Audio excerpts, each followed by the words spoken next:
नमस्कार दोस्तों, perfect health channel में आज आपका फिर से स्वागत है। तो आज हम सीखेंगे इस वीडियो में कंप्लीट 1 घंटे का योगा वर्कआउट।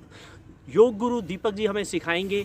अगर आप इस 1 घंटे के योगा वर्कआउट को अपनी लाइफ में शामिल करते हैं और अच्छे से अपने खाने का ध्यान रखते हैं तो आप हेल्दी लाइफस्टाइल जी पाएंगे और अच्छे से अपने जीवन को जी पाएंगे। तो आइए शुरू करते हैं 1 घंटे का कंप्लीट योगा। नमस्कार सभी दर्शकों को परफेक्ट हेल्थ चैनल पर आपका एक बार फिर से स्वागत है।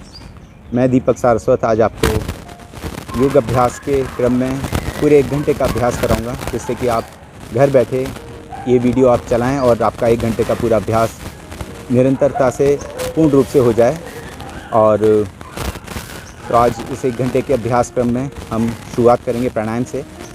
तो आइए, सबसे पहले बैठेंगे सुखासन, सिद्धासन या पद्मासन में। इस तरीके से सीधे बैठ जाएंगे, दोनों हाथों को रखेंगे घुटनों पर मुद्रा शेष में। ये है वायु मुद्रा या ध्यान मुद्रा, किसी भी एक मुद्रा में बैठ जाएं। कमर गर्दन अपनी सीधी रखें। सर्वप्रथम 3 बार पवित्र ओम का उच्चारण करेंगे, जिससे कि हमारा जो ध्यान है वो अंतर्मन में स्थित हो जाए। लंबा गहरा सांस करेंगे।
सर्वप्रथम सबसे पहला प्राणायाम का अभ्यास है भस्त्रिका प्राणायाम, जिसमें लंबा गहरा सांस पैंपड़ों में भरेंगे, बाहर छोड़ेंगे।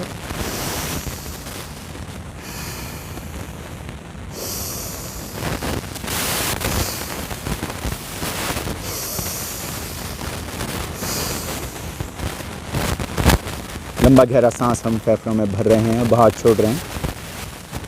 जितना समय सांस को भरने में लगा रहे हैं, उतना ही समय सांस को बाहर छोड़ने में पूरी एकाग्रता के साथ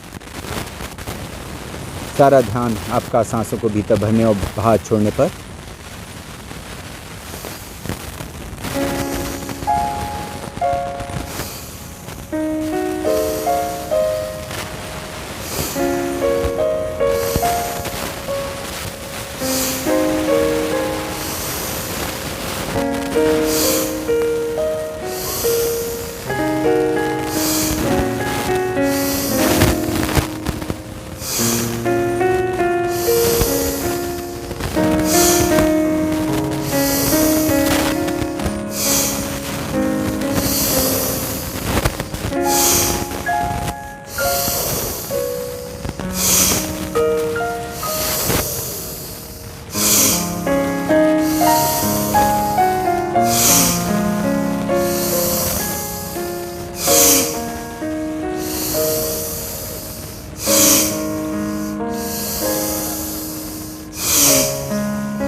करते समय आप अपना निरीक्षण स्वयं करें कि आपके चेहरे के हाव भाव बिगड़ने नहीं चाहिए।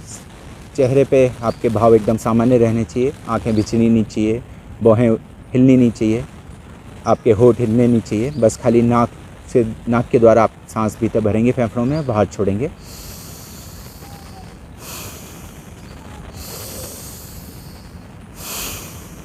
करते करते थक जाएंगे तो अपनी गति को, अपनी शक्ति को थोड़ा कम कर देंगे। फिर थोड़ी कम गति का उपयोग करते हुए, थोड़ा कम शक्ति का उपयोग करते हुए फिर और थोड़ा ज़्यादा देर कर सकते हैं हम।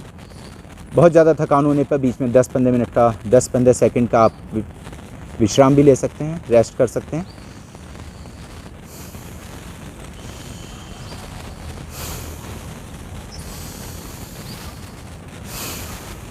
जिनको ब्लड प्रेशर की प्रॉब्लम रहती है या हार्ट की प्रॉब्लम है तो वो और भी धीमे करें, बहुत ज़्यादा तेज़ नहीं करेंगे, बहुत ही आराम आराम से करेंगे।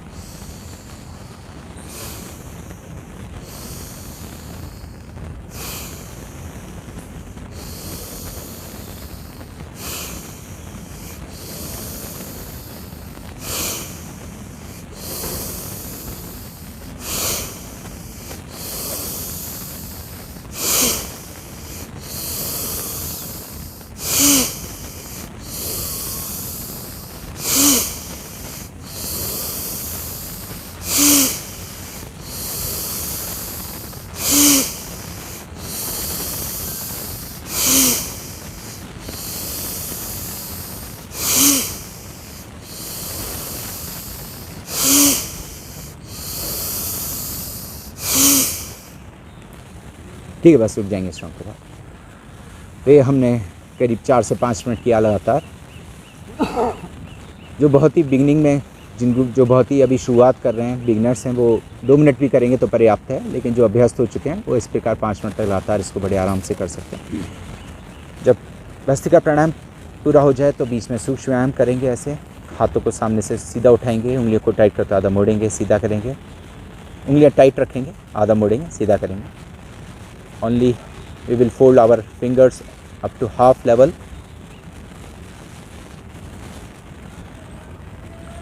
अब कस के मुट्ठी को बंद करेंगे, खोलेंगे, कस के बंद करेंगे, खोलेंगे, पूरा दम लगा के।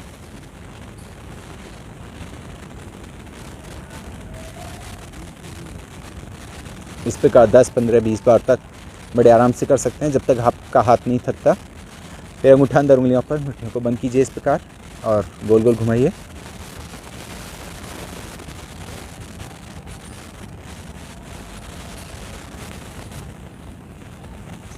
तो क्लॉकवाइज इस प्रकार घुमाया, फिर एंटी क्लॉकवाइज घुमाइए। तो ये प्राणायाम के साथ साथ हम सूक्ष्म व्यायाम भी कर सकते हैं बीच बीच में। इससे हमारा विश्राम भी हो जाता है थोड़ी देर के लिए और हमारा व्यायाम भी हो जाता है। विश्राम और व्यायाम दोनों साथ साथ हो जाते हैं। बस रुक जाए, फिर दोबारा सीधे बैठेंगे, दोनों हाथ मुद्रा शेष में घुटनों पर। शुरू कीजिए अगला प्राणायाम, जिसका नाम है कपालभाति प्राणायाम।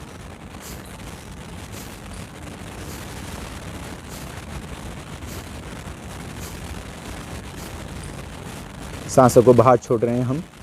जब भी सांस बाहर जा रहा है तभी हमारा पेट झटके से अंदर जा रहा है। दोनों काम एक साथ हो रहे हैं, सांस का बाहर निकलना और पेट का अंदर जाना।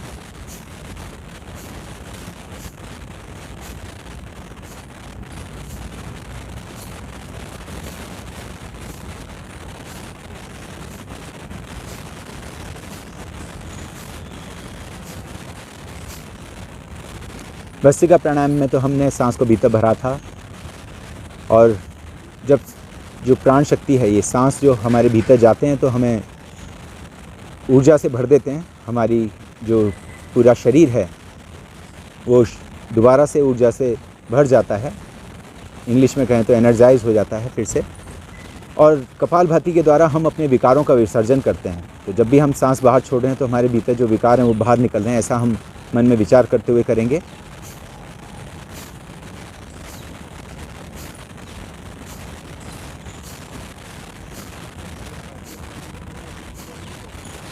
सारा ध्यान सांसों को बाहर छोड़ने पर पूरी एकाग्रता के साथ 1 सेकंड में 1 स्ट्रोक, 1 मिनट में 60 बार।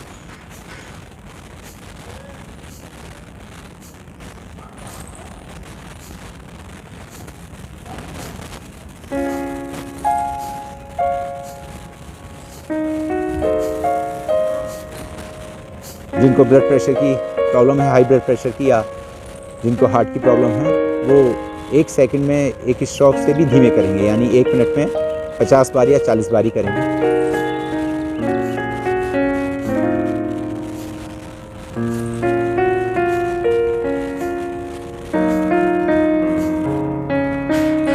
और जो अभ्यस्त हैं, जो बहुत काफ़ी लंबे समय से अभ्यास कर रहे हैं कपालभाति का, जो निरंतर अभ्यास करते करते निपुण हो चुके हैं, तो वो थोड़ा तेज़ भी कर सकते हैं। वो 1 मिनट में 100 बार या 120 बार तक भी इसको बड़े आराम से कर सकते हैं। तो जिसका जैसा सामर्थ्य है उसको वैसा करना चाहिए। जो बीमार है उसको धीरे धीरे आराम से धीरे धीरे बढ़ाना चाहिए। और जो यंग है, जिसको कोई बीमारी नहीं है वो इसको तेज भी कर सकता है, तो इस बात का ध्यान रखेंगे।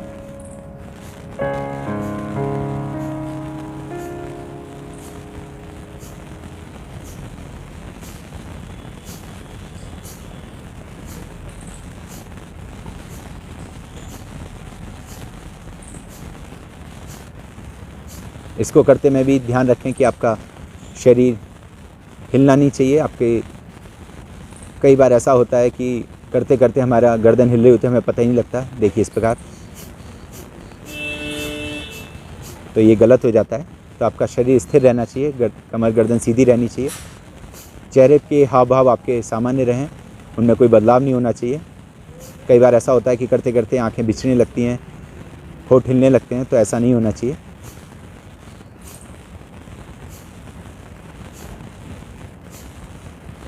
और करते करते अगर आप हल्का सा मुस्कुरा भी देंगे, मुस्कुराते हुए करेंगे तो और भी ज़्यादा लाभ मिलेगा।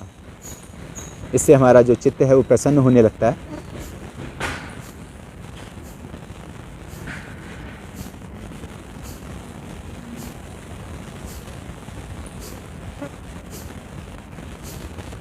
इस प्राणायाम में भी ऐसे ही होगा। अगर करते करते थक जाएंगे तो बीच बीच में विश्राम ले सकते हैं, या अपनी गति को, अपनी शक्ति को कम कर देंगे। गति और शक्ति का बड़ा महत्व है प्राणायाम में। बहुत ज़्यादा तेज़ गति, बहुत ज़्यादा तेज़ शक्ति, दोनों ही नुकसान पहुंचा सकते हैं। तो शुरुआत में मध्यम गति मध्यम शक्ति का उपयोग करते हैं, और थक जाने पे हम उसको भी कम कर देते हैं। फिर हम बहुत ही सामान्य गति से और बहुत ही सामान्य शक्ति का उपयोग करते हुए करते हैं। बहुत ज़्यादा थकान होने पे बीच में 5 से 10 सेकंड का ब्रेक भी ले सकते हैं।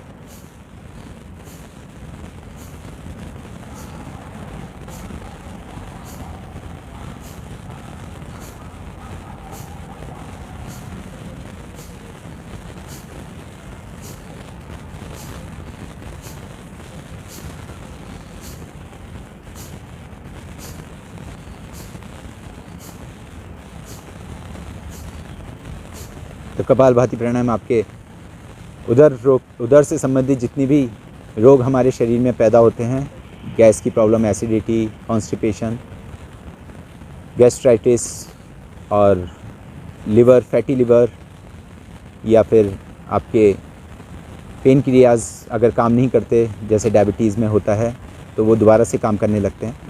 या फिर आपका इंटेस्टाइन में प्रॉब्लम है, जिसको हम आँख की समस्या कहते हैं या कोलाइटिस की प्रॉब्लम कहते हैं, तो इन सभी समस्याओं में ये बहुत लाभ करता है कपालभाति। यहाँ तक कि जिनको किडनी में स्टोन होते हैं वो भी इससे दूर हो जाते हैं कपालभाति को करने से। पूरी एकाग्रता के साथ, लय के साथ करते रहेंगे।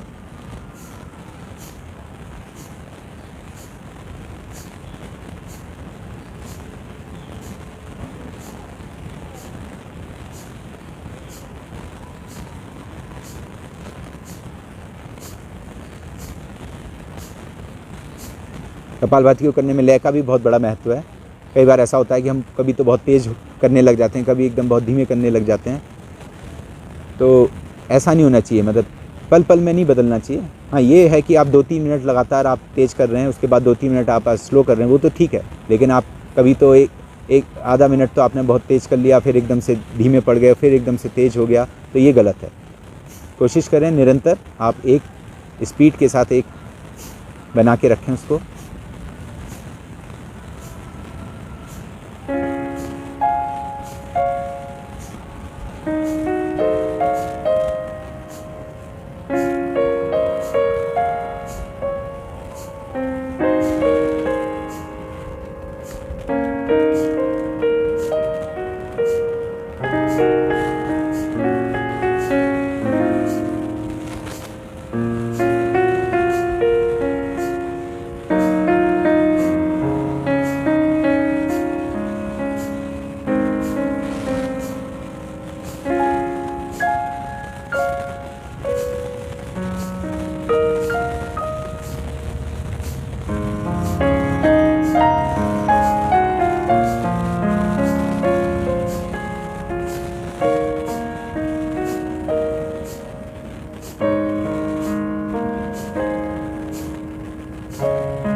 ठीक बार सूख जाएंगे। तो ये करीब हमने 10 मिनट कपालभाति का अभ्यास किया। करते करते पैर भी सो जाते हैं, तो फिर बीच बीच में पैरों के सूक्ष्म व्यायाम भी हम कर लेते हैं। तो अब पैरों के सूक्ष्म व्यायाम करते हैं। पैरों को खोल के पैरों को हिला लीजिए।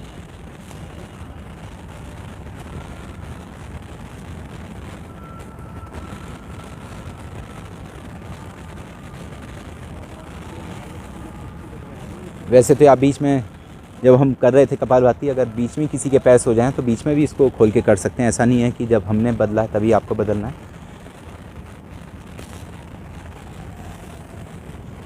जैसे जैसे हमारा अभ्यास बढ़ता चला जाता है, वैसे वैसे हमारा ये पैर का सोना, पैर का शून्य हो जाना, या पैर में झन्नाट, चींटियाँ सी चलना, ये सब धीरे धीरे बंद होने लगते हैं। लेकिन हाँ, शुरुआत में ये सारी प्रॉब्लमें होती हैं लोगों को, लेकिन जैसे जैसे आप रोज़ योग अभ्यास करेंगे ये प्रॉब्लम आपकी दूर हो जाएंगी। अब पैरों के आगे के पूरे तलवे को गोल गोल घुमाइए, क्लॉकवाइज फिर एंटी क्लॉकवाइज। तो ये हमारे जितने भी सूक्ष्म व्यायाम हैं, ये हमारे जो छोटे छोटे जोड़ होते हैं उंगलियों के, कलाइयों के, शोल्डर्स, फिर हमारे पैरों में एंकल हो गए, हील हो गई। तो ये सारे जो छोटे छोटे जॉइंट्स हैं उनको खोलने के लिए, उनको व्यायाम देने के लिए बहुत ही अच्छे हैं। अब पैर की जो टोज़ हैं, उंगलियां हैं, उनको आगे पीछे करेंगे खाली।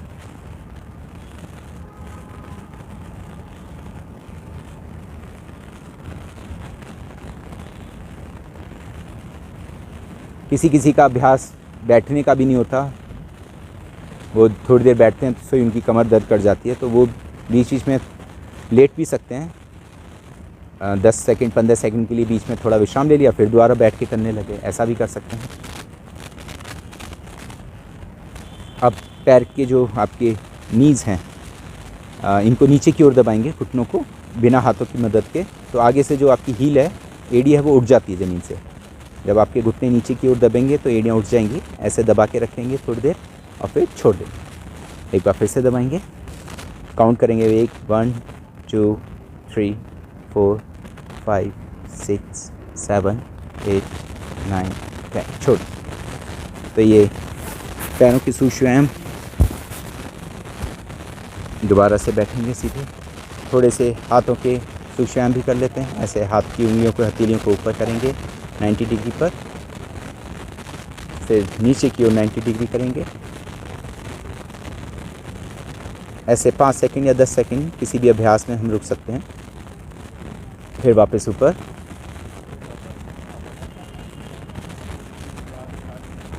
फिर वापस नीचे।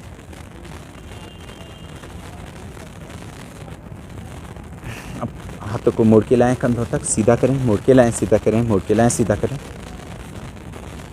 इसमें आप सांसों का भी प्रयोग कर सकते हैं, सांसों के साथ साथ कर सकते हैं इस प्रकार। जब मोड़ के लाएं तब सांस अंदर, जब सीधा करें सांस बाहर।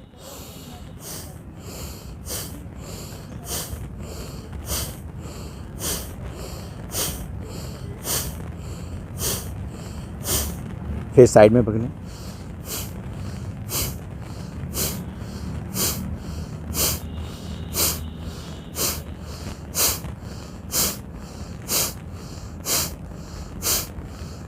अब ऊपर नीचे, सांस छोड़ते ऊपर, सांस बढ़ते हुए, सांस छोड़ते हुए नीचे, सांस बढ़ते ऊपर।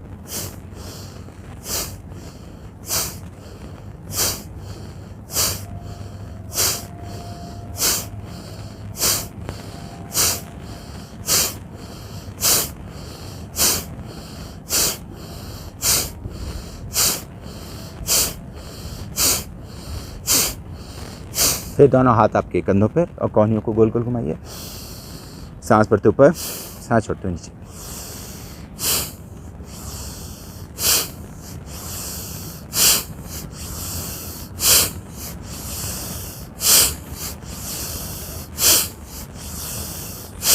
फिर उल्टा घुमाइए।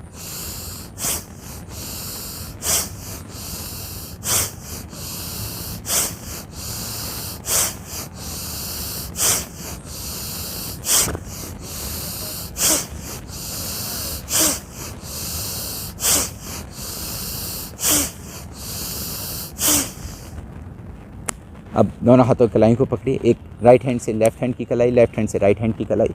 दोनों हाथों को ऊपर उठाइए, सांस पड़ते हुए एक हाथ से दूसरे हाथ को खींचिए, सिर के पीछे ले जाके सांस छोड़ते वापस।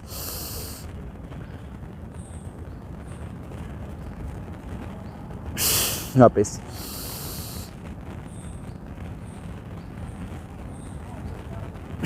वापस।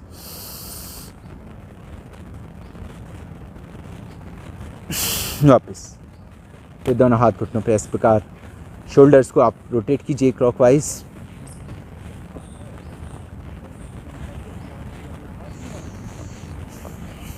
अब एंटी क्लॉकवाइज।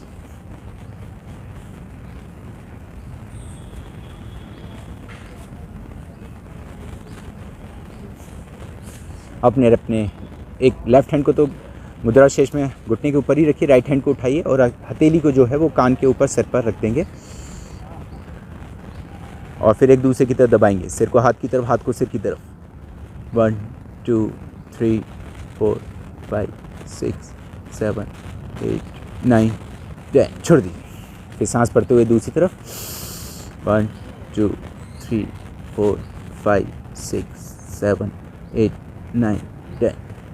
छोड़ दीजिए। फिर पीछे दोनों हाथों को इंटरलॉक करके 1 2 3 4 5 6 7 8 9 10। फिर आगे 1 2 3 4 5 6 7 8 9 10।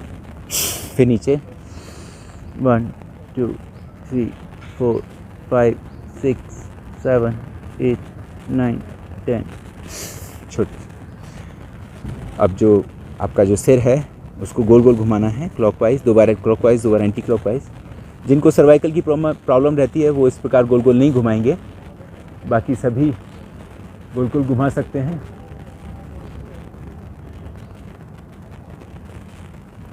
जो प्रेशर देने वाला हमने किया वो सर्वाइकल के लिए बहुत ही उपयोगी रहता है। तो जिनको सर्वाइकल की प्रॉब्लम रहती है वो उसको दोबारा कर लें। पहले हथेली को राइट साइड में रखें सिर के, फिर दबाएं और इस प्रकार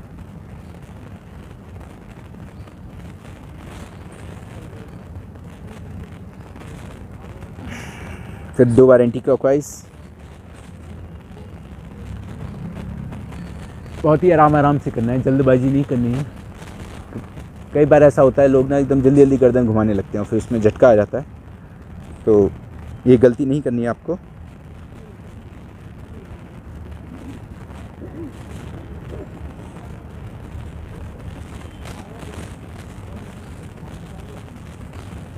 योग को जितना सहज होकर करेंगे उससे आपको उतना ही ज़्यादा लाभ मिलेगा। जितना जोर ज़बरदस्ती और जल्दबाजी करेंगे उतना ही आपको हानि होने की संभावना ज़्यादा रहती है।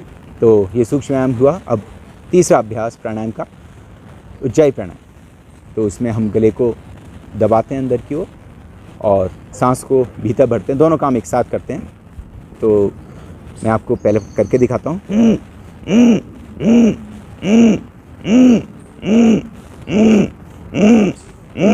तो शुरुआत में तो ऐसे प्रैक्टिस कीजिए कुछ दिन और फिर उसके बाद जो प्रॉपर उज्जाई प्राणायाम है वो इस प्रकार है।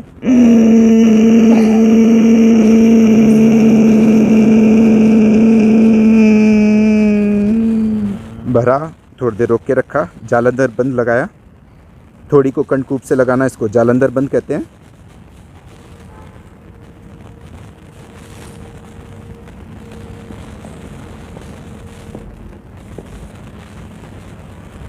सिर को सीधा करेंगे और फिर राइट नॉस्ट्रिल को बंद करके लेफ्ट से सांस को बाहर निकाल देंगे। तो ये प्रॉपर उज्जाई प्राणायाम था। तो जो अभ्यस्त नहीं है वो तो खाली जैसे मैंने बताया था पहले वैसे करेंगे, और जो अभ्यस्त हैं वो पूरा करेंगे इस प्रकार।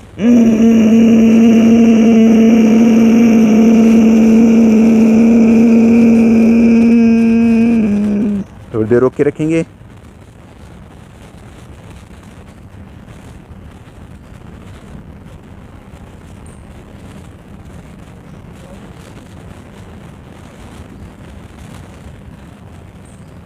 अब गर्दन को सीधा करेंगे और राइट नॉस्ट्रिल को बंद करके लेफ्ट से सांस को बाहर निकाल दें। तो उज्जाई प्राणायाम स्नोरिंग प्रॉब्लम के लिए, जिनको खर्राटे आते हैं उनके लिए, और थायराइड की प्रॉब्लम के लिए विशेष उपयोगी। अब अगला अभ्यास, सबसे महत्वपूर्ण प्राणायाम जिसका नाम है अनुलोम विलोम प्राणायाम। तो अनुलोम विलोम प्राणायाम जिनको आता है वो करना शुरू कर देंगे। जिनको नहीं आता वो मुझे ध्यान से करते हुए देखेंगे। अपने राइट हैंड को उठाएंगे, राइट नोस्ट्रिल को बंद करेंगे, लेफ़्ट से सांस भीतर भरेंगे, फिर लेफ़्ट को बंद करके राइट से छोड़ेंगे, फिर राइट से भरेंगे और फिर लेफ़्ट से बाहर छोड़ेंगे। बाईं नासिका से भरा, दाईं से छोड़ा, फिर दाईं से भरा और बाएं से छोड़ दिया। Left to right, right to left, इस प्रकार ये क्रम चलता रहेगा। अनुलोम विलोम प्राणायाम।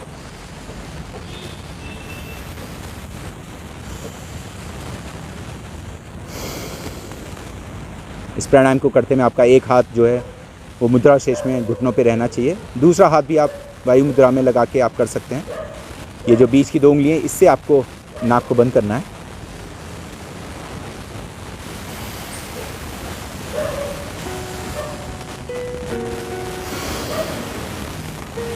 जितना समय सांस को भरने में लगे उतना ही समय सांस को बाहर छोड़ने में।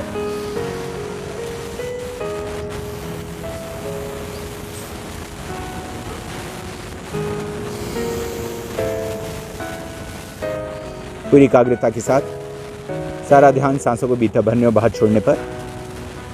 कई बार क्या होता है कि आप सांस भरने में तो समय अच्छा खासा लगा देते हैं, लेकिन सांस छोड़ने में बहुत जल्दी करते हैं। तो ऐसा बिल्कुल ना करें। सांस छोड़ने में भी उतना ही समय लगाएं जितना समय सांस को भरने में लगा रहे हैं।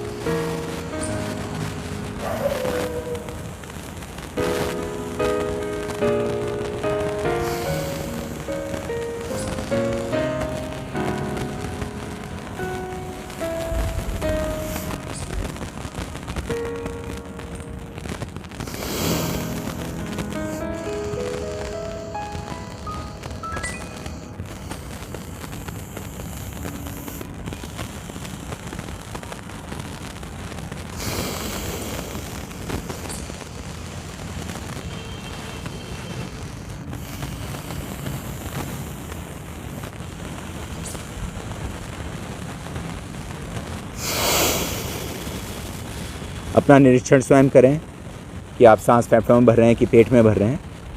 अगर आप पेट में भर रहे हैं तो इसका मतलब आप गलत कर रहे हैं। तो सांस आपका फेफड़ों में भरना चाहिए, सारा का सारा।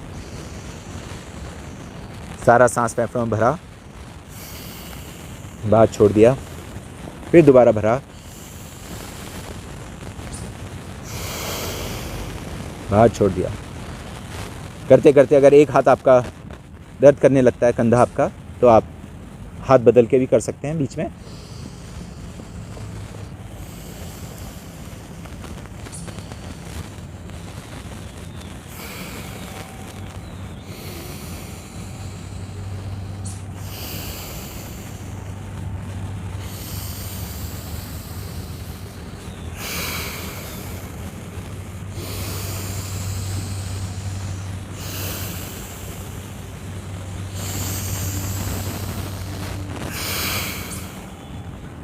और फिर दोबारा आपका अगर दूसरा हाथ थक जाए तो पहले वाले हाथ से फिर दोबारा करना शुरू कर दीजिए, पहले वाले हाथ से।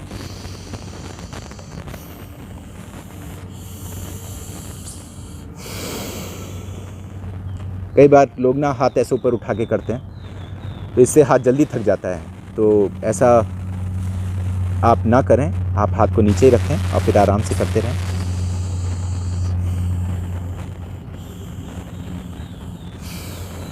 किसी किसी का हाथ बहुत जल्दी थक जाता है तो वो दूसरे हाथ की मदद ले सकते हैं। कोहनी के नीचे एक हाथ को ले जाके टिका दीजिए और उसके बाद फिर करते रहिए।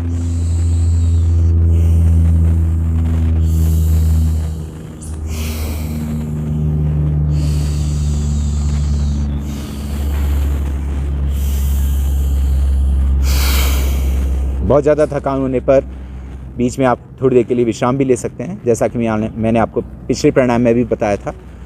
तो जो बहुत ज़्यादा व्यस्त नहीं है वो बीच में 10 सेकंड, 15 सेकंड या आधा सेकंड, आधा मिनट का भी आप ब्रेक ले सकते हैं।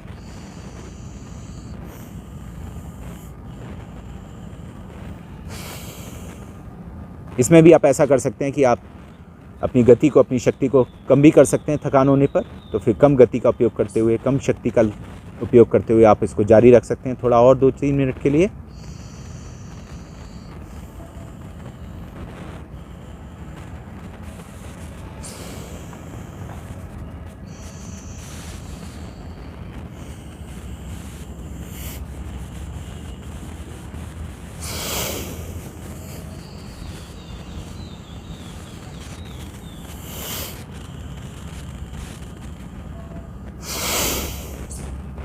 कई बार लोग प्राणायाम करते हैं लेकिन 2-3 मिनट करके ही बिल्कुल रुक जाते हैं। शुरुआत में जो बिल्कुल बिगिनर्स हैं उनके लिए तो चलो ठीक है कि वो थक जाते हैं क्योंकि उन्हें अभ्यास नहीं है। लेकिन अगर आप करते हुए आपको 20 दिन हो चुके हैं या 1 महीना हो चुका है प्राणायाम करते हुए, योग अभ्यास करते हुए, तो फिर आप कोशिश करें कि आपका जो अभ्यास है वो 5 मिनट तो कम से कम या 10 मिनट तो आपका हो जाए तो बहुत ही अच्छा है, वरना 5 मिनट तो कम से कम हो ही, बिना 5 मिनट से पहले आप रुके नहीं।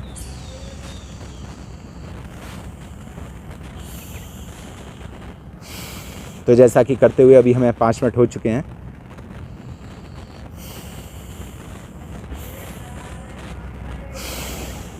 कुछ लोग 5 मिनट करने के बाद थोड़ा विश्राम लेते हैं, सूक्ष्म व्यायाम करते हैं और फिर 5 मिनट दोबारा करते हैं। लेकिन जो अभ्यस्त हो जाते हैं वो फिर 7 मिनट भी बड़े आराम से कर लेते हैं। तो हम 7 मिनट तक करेंगे, उसके बाद रुकेंगे।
ठीक है, बस रुक जाएंगे। तो ये हमने 7 मिनट तक लगातार किया अनुलोम विलोम प्राणायाम। अनुलोम विलोम प्राणायाम करने के बाद हम करेंगे भ्रामरी प्राणायाम।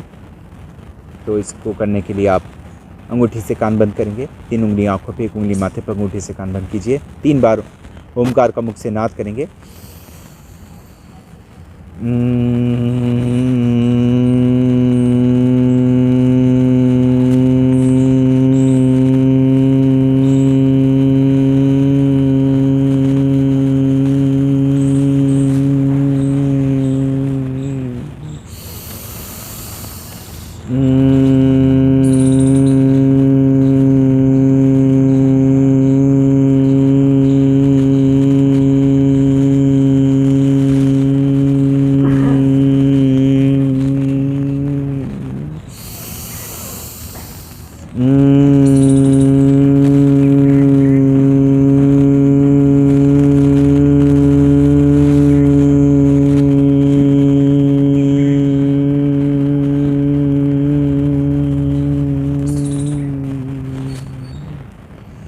तो 3 बार भ्रामरी प्राणायाम किया।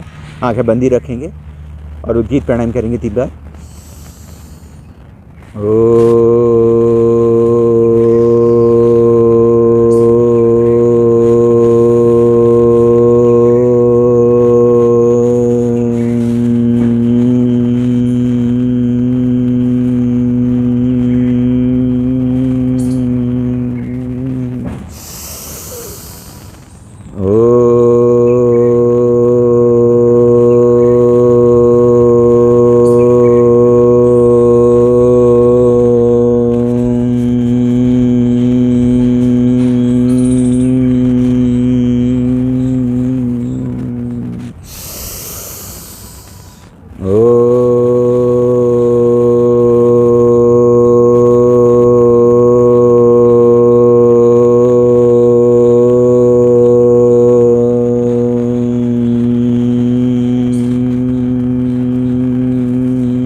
हमने प्राणायाम का अभ्यास किया।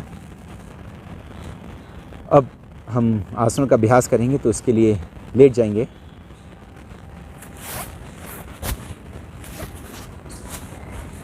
पीठ के बल जैसे हम लेटते हैं इस प्रकार लेट जाएंगे।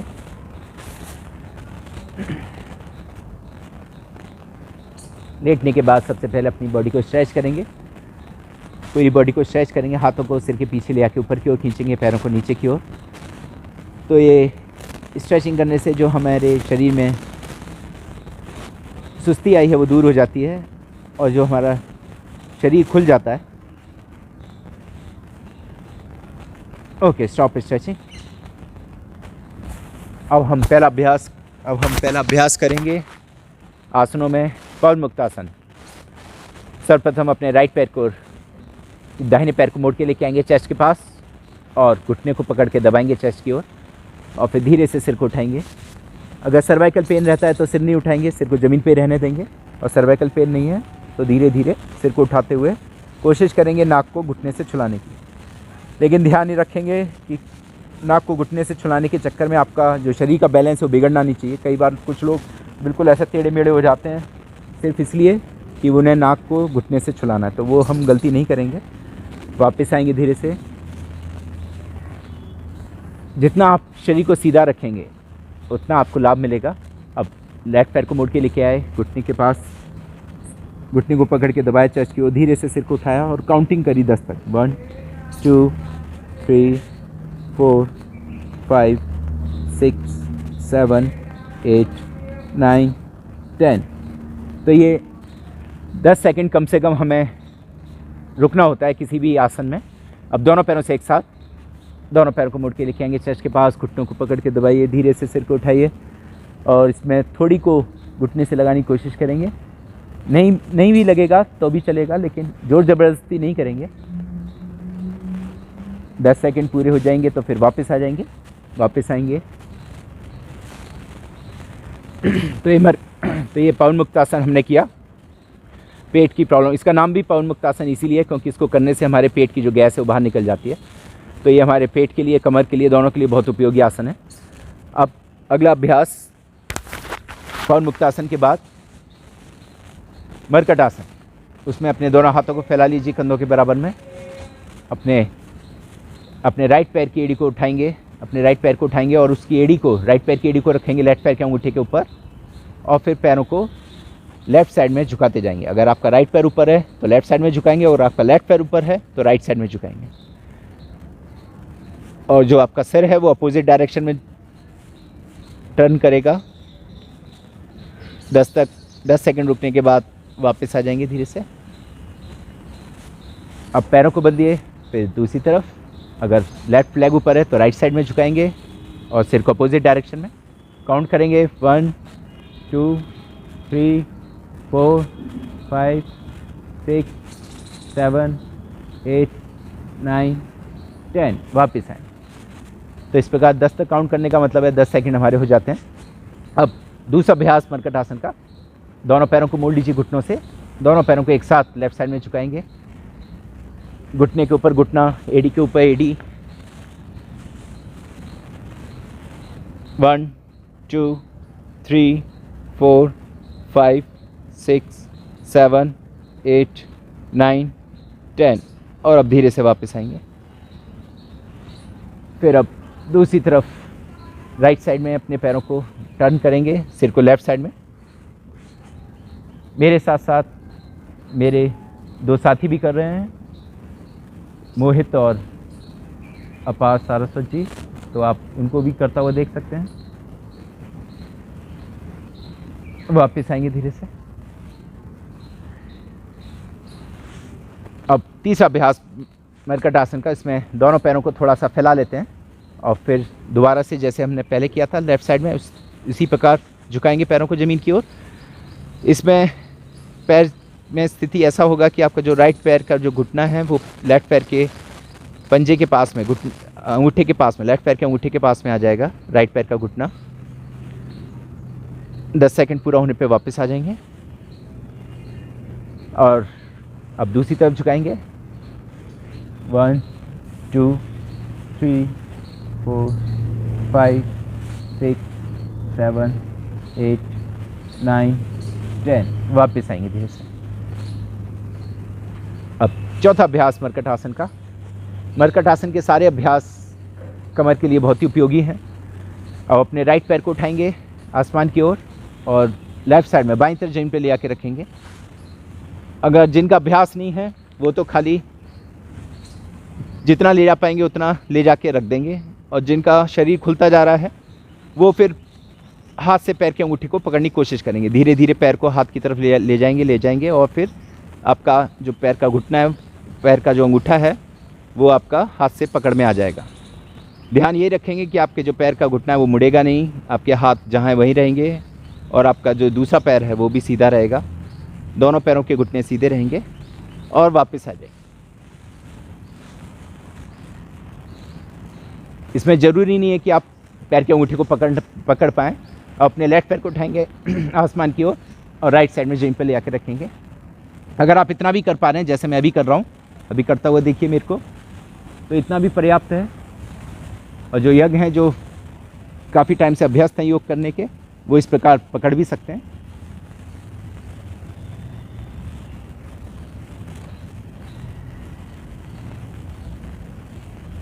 दस सेकेंड रुकने के बाद फिर आप वापस आ जाएंगे। जैसे जाते हैं वैसे ही वापस आते हैं। वापस आने में भी अपनी इसका ध्यान रखते हैं कि झटका नहीं लगे और आराम से आप वापस आएँ। और अपने हाथों को वापस ले आइए थाइस के बराबर में। तो हमने 2 अभ्यास कर लिए आसनों में। अब तीसरा अभ्यास अर्ध हलासन। तो उसमें अपने राइट पैर को उठाएंगे 30 डिग्री पर,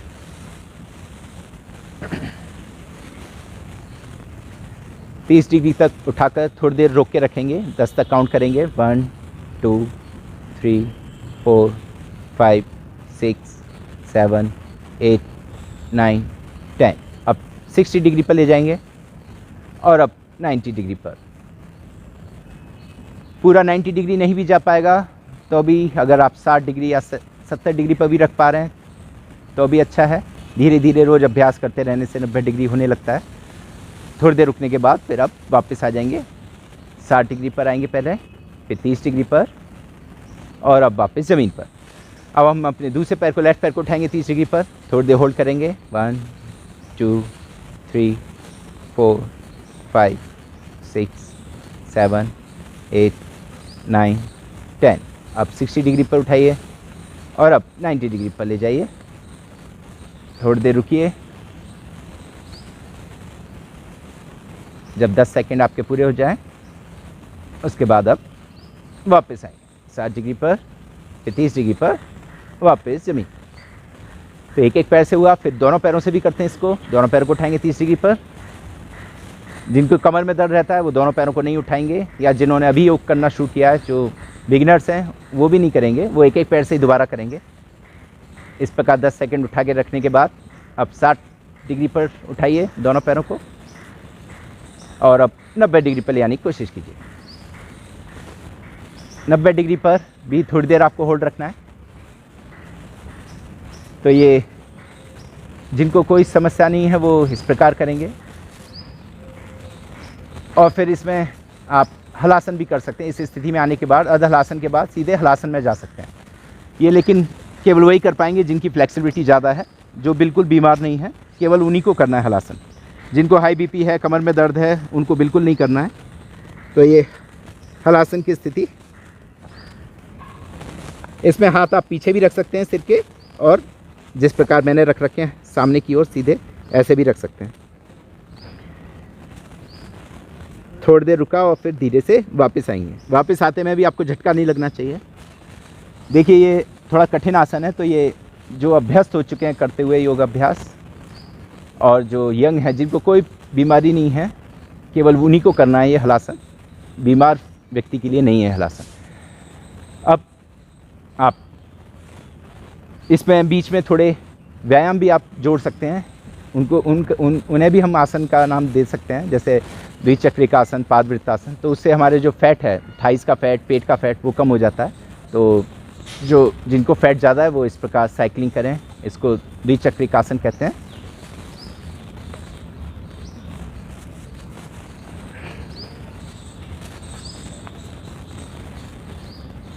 और फिर एंटी क्लॉकवाइज घुमाएं।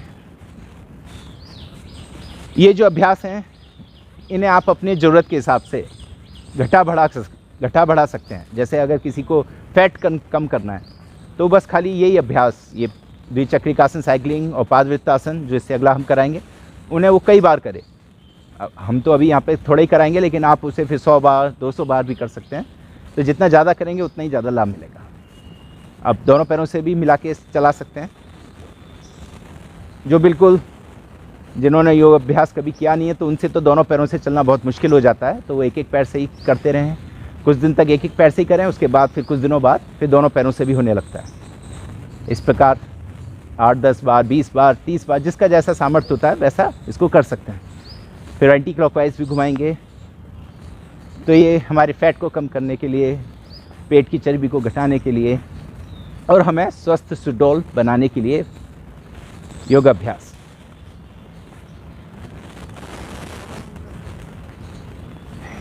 ठीक है, बस रुक जाएंगे। कुछ लोग बीच बीच में आसन करते में थक जाते हैं तो बीच में थोड़ा सा शवासन भी कर सकते हैं, 10 सेकंड, 15 सेकंड का, 30 सेकंड का। इस प्रकार पैर फैला कर हथेली को आकाश की ओर करके और पूरे शरीर को ढीला छोड़ देना, ये शवासन कहलाता है। आंखें बंद रखेंगे और थोड़ी देर सांसों पर मन को टिकाएंगे।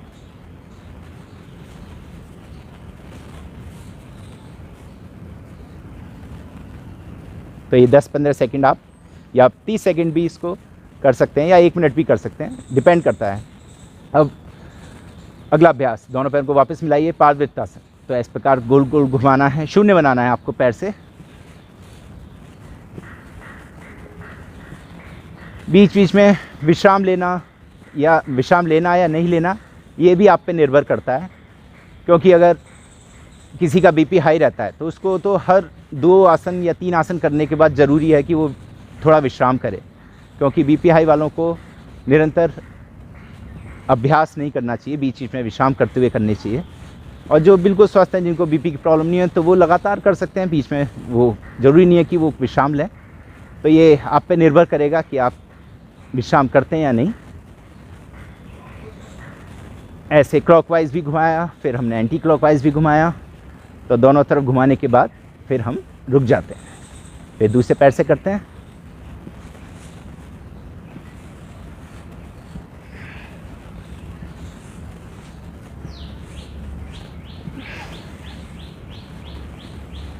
इसे आप अपनी ज़रूरत के हिसाब से घटा बढ़ा सकते हैं, क्योंकि हमने आज डिसाइड किया कि हमारा वीडियो 1 घंटे का रहेगा, तो इसलिए हम एक लिमिटेड टाइम पीरियड लेके चल रहे हैं सभी अभ्यासों के लिए। बाकी आप अपनी मर्जी से इसको घटा बढ़ा सकते हैं। ठीक है, तो बस अब आप रुक जाएंगे। पादवृत्तासन करने के बाद भी आप शवासन कर सकते हैं थोड़ी देर के लिए। ऐसे पैरों को फैला लिया, हथेलियाँ आकाश की ओर, और थोड़ी देर सांसों को दृष्टावन के देखा। ऐसे इस प्रकार लेटने से हमारे जो शरीर था वो तुरंत शांत हो जाता है, थकान जो है दूर हो जाती है, और हम फिर से ऊर्जान्वित महसूस करते हैं। हमारे भीतर फिर से ऊर्जा का संचार होने लगता है। योग और व्यायाम में यही अंतर है। व्यायाम अगर हम करते हैं तो हम बहुत थकते हैं, लेकिन योग करने से हमारे भीतर ऊर्जा बढ़ती है, ना कि घटती है। अब अगला अभ्यास, सेतु बंधासन। दोनों पैरों को मोड़ लीजिए घुटनों से, दोनों पैरों में थोड़ा सा फासला रखिए, आधा फीट का या 1 फीट का, और आपके दोनों हाथ जो हैं वो एड़ी के पास में ज़मीन पर रखे हुए, और फिर धीरे से अपने थाइस को और पेट को ऊपर की ओर उठाएंगे, आसमान की ओर उठाएंगे। आपका गर्दन और सिर ज़मीन पे रहेंगे, कंधे भी ज़मीन पे रहेंगे। खाली आपकी जो चेस्ट है, पीछे वाली पीठ और कमर और आपकी थाइज और हिप्स वो ऊपर उठ जाते हैं। 10 सेकंड रुकते हैं। 1 2 3 4 5 6 7 8 9 10, वापस आएंगे। तो ये सेतु बंधासन, ब्रिज पोज जिसको कहते हैं, जैसे पुल होता है, आपने देखा होगा फ्लाईओवर, इस प्रकार हमारी शरीर की स्थिति हो जाती है। अब अगला अभ्यास, नौकासन। ये भी कठिन आसनों में से है, तो ये जो कर पाएंगे वही करेंगे, बाकी इसको स्किप भी कर सकते हैं। जो इसको नहीं करना चाहें वो ये वाला आसन छोड़ सकते हैं। ज़रूरी नहीं है कि हम जितने भी आसन आपको करा रहे हैं वो सारे आपको करने हैं। जो आपको लगता है कि ये मैं नहीं कर पाऊँगा या नहीं कर पाऊँगी, तो वो आप स्किप कर सकते हैं। उस दौरान आप विश्राम कीजिए शवासन में, या प्राणायाम कर लीजिए। तो ये नौकासन में इस प्रकार हम होल्ड रखते हैं। इसमें थोड़ा ज़्यादा देर होल्ड रखना अच्छा रहता है। इसमें कम से कम 30 सेकंड तो ज़रूर होल्ड करना चाहिए, लेकिन शुरुआत में आप 10 से स्टार्ट करें और फिर धीरे धीरे अभ्यास बढ़ाते हुए 30 सेकंड तक इसको ले जाएं। अब वापस आइए। तो ये हमारे पीठ के बल लेट के करने वाले आसन हो गए। अब हम पेट के बल लेट के करने वाले आसन करेंगे। तो पेट के बल लेट जाएंगे,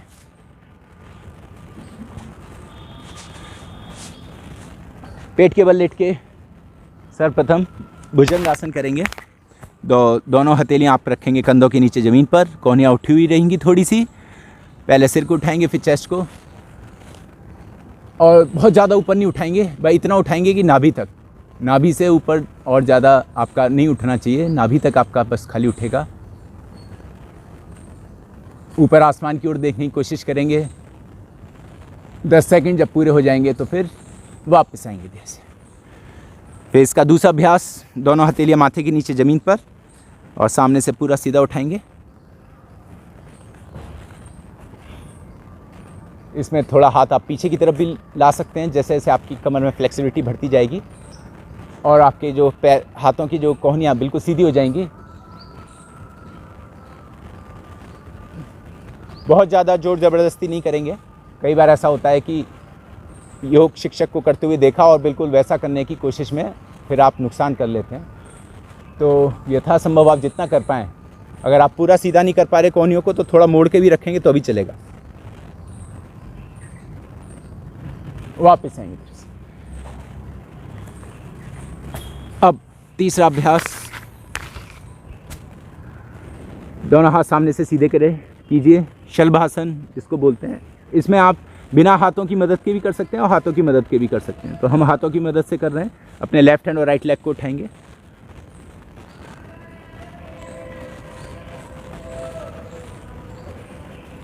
दस सेकंड तक रुकेंगे और फिर वापस आ जाएंगे। अब फिर राइट हैंड और लेफ्ट लेग को उठाएंगे, 1 2 3 4 5 6 7 8 9 10, वापस आ जाएंगे। अब कुछ लोग इतना करने के बाद अगर उनको बहुत ज़्यादा थकान महसूस होती है तो वो फिर विश्राम कर लेंगे। इस प्रकार मकरासन में ऐसे दोनों हाथ माथे के नीचे ज़मीन पर रखे और जो आपकी पैर की एड़ियाँ हैं वो अंदर की ओर, पंजे बाहर की ओर निकले हुए, तो वो तो इस प्रकार विश्राम कर लेंगे। और जो करना चाहेंगे वो अगला अभ्यास करेंगे। इसको भी नौकासन कहते हैं, पर ये पेट के बल होने वाली नौकासन है, बोट पोज। ये थोड़ा कठिन अभ्यास है, तो उन्हीं को करना चाहिए जो स्वस्थ हैं, जो यंग हैं, जिन्हें कोई बीमारी नहीं है।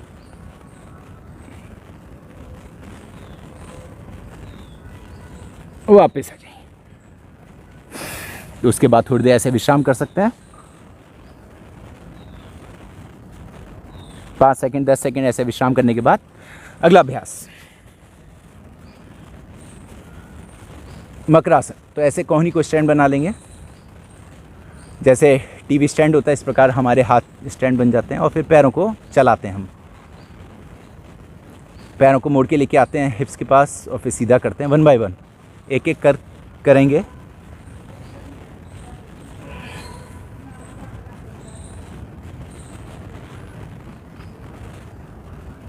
अब दोनों पैरों से एक साथ करेंगे। जिनको सर्वाइकल की प्रॉब्लम रहती है वो इस प्रकार लेटा करें। दिन में करीब आधा घंटे वो ऐसे लेट जाया करें। पैर नहीं भी चलाएंगे तो भी चलेगा, बस खाली इस प्रकार लेटे रहेंगे। ऐसे लेटे मात्र से हमारा जो सर्वाइकल पेन है वो दूर हो जाता है। तो ये बीच बीच में मैं आपको टिप्स भी दे रहा हूँ ताकि आपके काम आएंगी, क्योंकि ये प्रॉब्लम आजकल जनरली सबको हो रही है। कमर दर्द, सर्वाइकल, फ्रोजन शोल्डर। अब इसमें थोड़ी देर होल्ड करते हैं, कोशिश करते हैं जो आपकी एड़ियाँ वो हिप से छुल जाएं। अगर नहीं भी छू पाती हैं तो जितना आप कर पा रहे हैं उतना करने की कोशिश करें। थोड़ी देर होल्ड रखें और फिर उसके बाद छोड़ दीजिए। अब अपने हाथों को पीछे की ओर ले जाइए और पैर के टखनों को पकड़ने की कोशिश कीजिए और पैर के टखनों को पकड़कर हिप्स की तरफ छुलाने की कोशिश कीजिए। थोड़ी देर ऐसे लेटे रह सकते हैं। और जो यंग हैं, जो स्वस्थ हैं, जिनको कोई प्रॉब्लम नहीं है, बीपी आदि कोई समस्या नहीं है, तो वो फिर धनुरासन भी कर सकते हैं इस प्रकार। 1 2 3 4 5 6 7 8 9 10। वापस आ जाएंगे धीरे से और अब बैठ जाएंगे।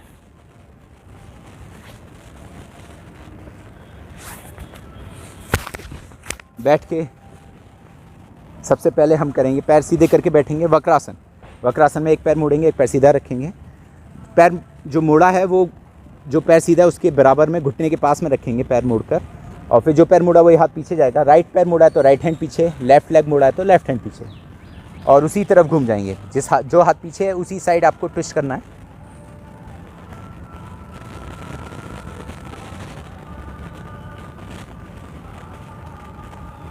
वापस आएंगे दूसरे, फिर दूसरी तरफ।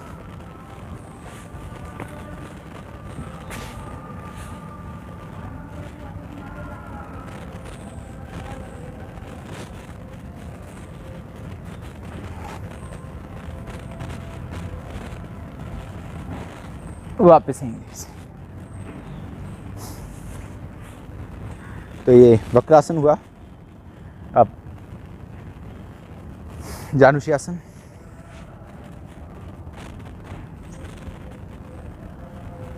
इस प्रकार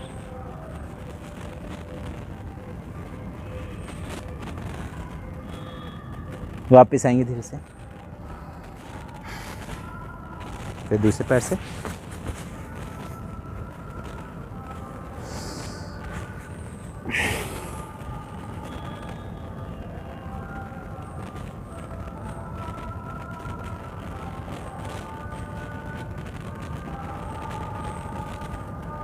वापस आएंगे धीरे से,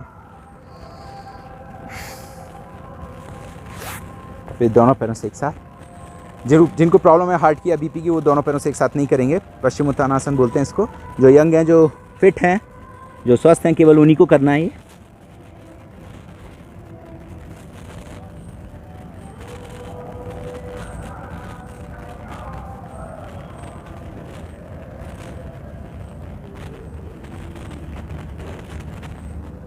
वापस आएंगे धीरे से इस प्रकार। फिर बीच में आप थोड़ा बटरफ्लाई भी कर सकते हैं।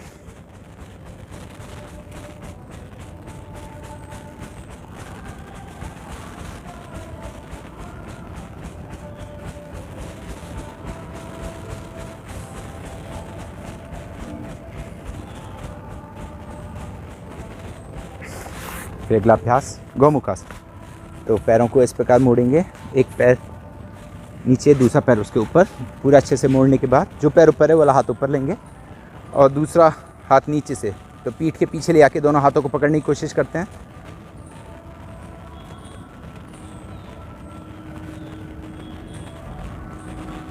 ठीक है, छोड़ दीजिए। अब दूसरी तरफ।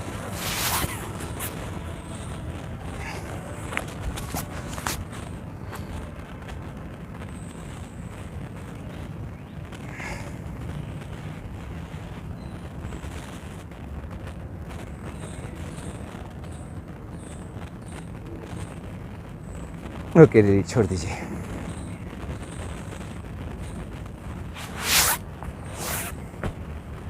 वज्रासन में बैठिए।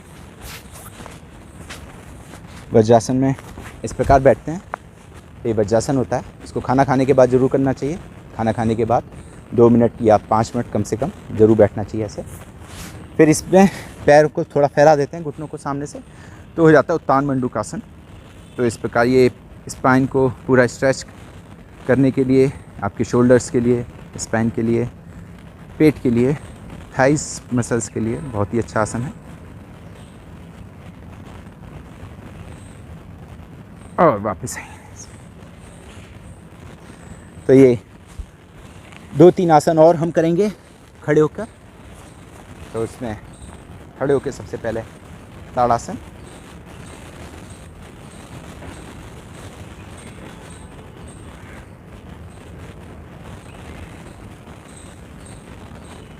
इस प्रकार पूरे शरीर को तान देते हैं। ताड़ासन, वापस अब साइड बेंडिंग, इसको अर्धकटी चक्रासन भी कहते हैं। इस प्रकार पूरे आपके जो हाथ के कोहनियाँ वो सीधी रहेंगी, मुड़ेंगी नहीं। वापस आइए और फिर दूसरी तरफ।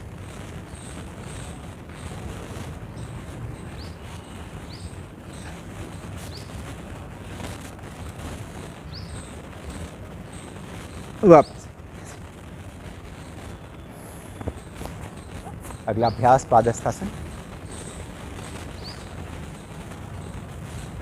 सांस पड़ते ऊपर खींचा, फिर सांस छोड़ते हुए आगे झुकते हुए पैर की अंगूठी को छूने की कोशिश करें।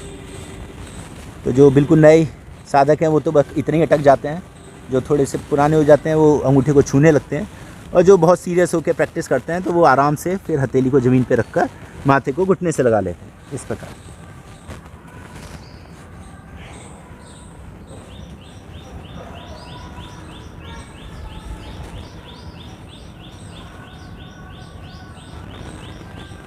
वापस आएंगे धीरे से। तो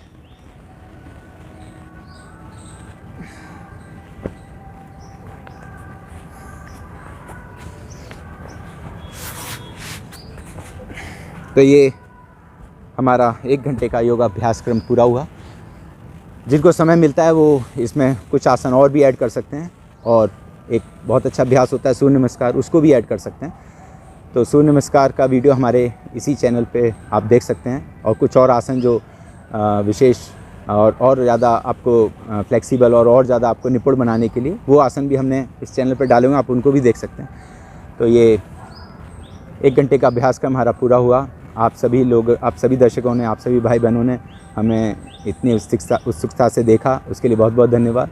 मेरे जो साथी हैं अपार सारस्वत, उनका भी बहुत बहुत धन्यवाद, और रोहित मोहित इसका भी हमारा बहुत बहुत धन्यवाद। और जो हमारे साथ वीडियो शूट कर रहे हैं भाई अंकुर जी, उनका भी हम बहुत बहुत धन्यवाद करते हैं। तो आप सभी लोगों का बहुत बहुत धन्यवाद। जय हिंद। फ्रेंड्स, आपने देखा पूरा ये 1 घंटे का योगा वर्कआउट। ये सिंपल प्राणायाम थे, उसके बाद योगासन थे। इसमें कोई भी ऐसा योगासन परफॉर्म नहीं किया गया जिसमें जो ना कर पाए या जो मुश्किल हो। तो कोई भी बिगनर्स जो हैं योगा शुरू करना चाहते हैं वो इस रूटीन को ज़रूर अपनाएं, और ऐसी ही हेल्थ रिलेटेड वीडियो, योगा से related video, in future gym के रिलेटेड वीडियो मैं इस चैनल पे लाता रहूँगा। ऐसी ही वीडियो देखते रहने के लिए आप हमारे चैनल को सब्सक्राइब कीजिए, ज़्यादा से ज़्यादा लोगों को शेयर कीजिए। Thanks for watching. जय हिंद, जय भारत।